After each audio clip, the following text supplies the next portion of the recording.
sa ganyan. Opo. Pero okay lang sa'yo. Parang naglalagari ka yata tonight, di ba? Parang galing ka rin sa kabila. Opo, galing sa kabila. Inuna ko lang po, first sila nag-start ng program and then nung pumasok na sa film, nagpaalam naman ako. Sila naman dito, syempre, para suportahan ko rin yung ating pelikula. Syempre, makasama ko kayong lahat dahil nandito rin kayo. So tuloy-tuloy lang yung work mo, Martin. Ano? Parang hindi ka naman namimili. Ng Diyos po. Tayo lagi tayong nagdarasal, nagpapasalamat po. Sana magiging pa rin tayo ng magagandang proyekto. Hindi tayo mawala sa sila. Pero, Martin, anong definition mo ng wild? Ako? Wild? Yung definition ko ng wild, yung kahit di ka mamatay mo gagawin mo. Gawin yung wild para sa Naging wild boy ka. Wala kang katatakutan. Siyempre, duman tayo sa ganung parte ng buhay natin na wala tayong kinakatakutan. How wild was that? Naging wild boy. Wild pa sa wildest dream yun. Yun. Talagang out of this world. May training ka ba dito for dancing or nag-train ka pa? Nagkaroon ng dance lesson at workshop or rehearsals para dito sa pelikula. At maraming sayaw ito na masasaksiyan ninyo. At masaya ako kasi nagkaisa yung buong group sa numbers, dance numbers. Para silang isang buong team talaga. Pero kasama ka ba dyan sa dancing? Hindi ako literal na kasama kasi ako yung kontrabida, pero kailangan abangan nyo kasi yung mangyayari. Kung ano yung ginawa mo. Kung ano yung story. Kasi doon ka naman sana eh. Yes, ito yung ano namin, pinagdarasal namin. Umpisa pa lang ito at marami pang sumunod. Marami pa kami magawa na magkakasama. Pero hindi ka pa kasama sa Wild Boys na bubuing group ni Direk Carlo. Kasi sabi niya may mga bubuin na rin niya na group kami na yung yun. magja-judge doon kung sino yung pwedeng pumasok. Siyempre may mga ganong So mga bagong yes. Marami yung magaganap, marami pa. Hindi lang dito, dadalhin din naman sa ibang bansa ni Direk Carlo. Maraming opportunity para. Pero tapos ka na dun sa Days of Being Wild. Tapos na, syempre, ano na tayo serious at syempre, may edad na rin at kailangan marami tayong maihanda sa pamilya in the future. So, may plans na settling down ba? Ganyan?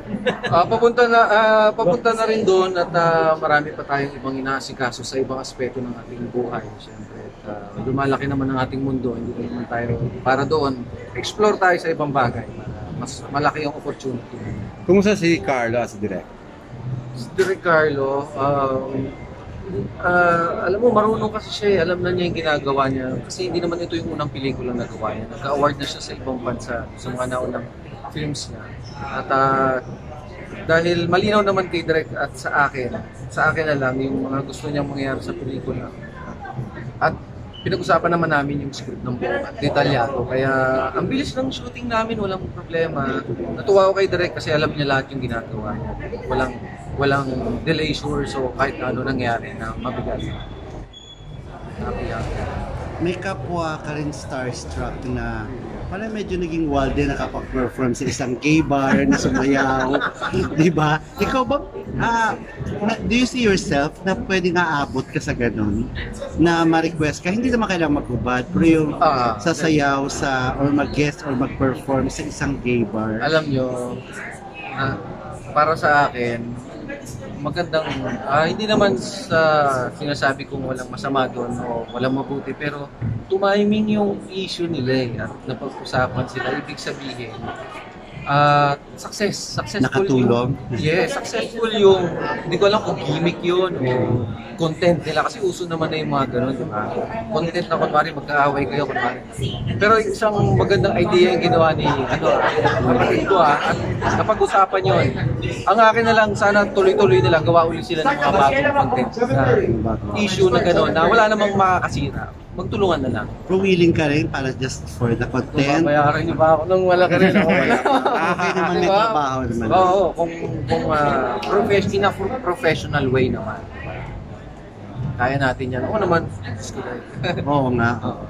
Mark, parang nag-post ka ng parang nahuli yung kotse mo. Parang ganon. Kumusta na yon? Mga bugso ng damdamin. Anyways, Hindi naman importanteng bagay, no, nagulat lang ako kasi hindi na sila mapakiusapan yung nangyari. So sabi ko, nakakainit naman ang ulo kung pwede naman daanin sa tamang paraan na walang madidihado o ano.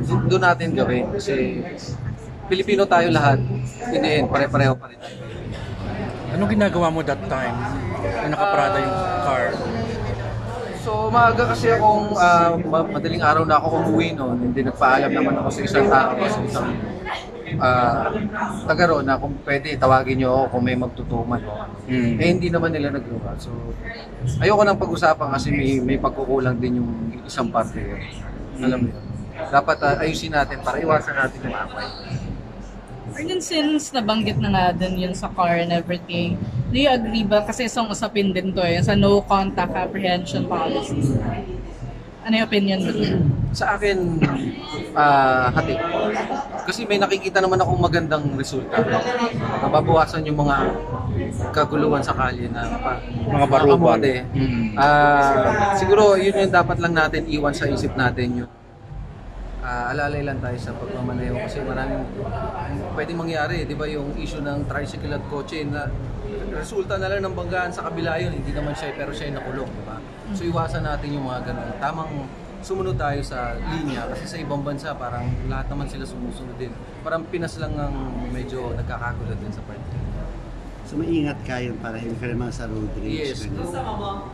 Unahin mo sa sarili mo kasi marami pwede mangyari na maapektuhan yung iba kung hindi mo umpisahan sa sarili mo. Nadadamay na lang sila yung mga nakikita. Active ka rin ba, Mark, working sa content creation?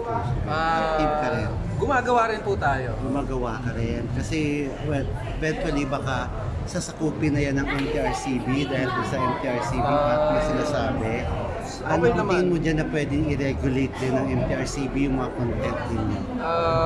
Iwas na lang tayo dun sa medyo magkakaroon ng masamang idea yung mga tao. Iwasan natin yung mga ganong content.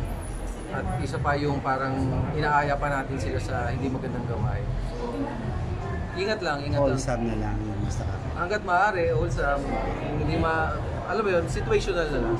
Ingat lang, basta ingat. Bakit kailangan manood ng mga tao ng wild?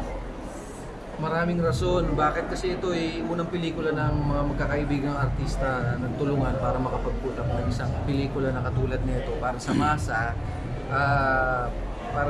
Ang layunin namin dito makapag-entertain at makatulong ulit sa pelikulang Pilipino na maisip din ng iba na mga artista, pwede ko lang gawin to, magtulungan tayo, gawa tayo ng pelikula. Naitawid naman. So,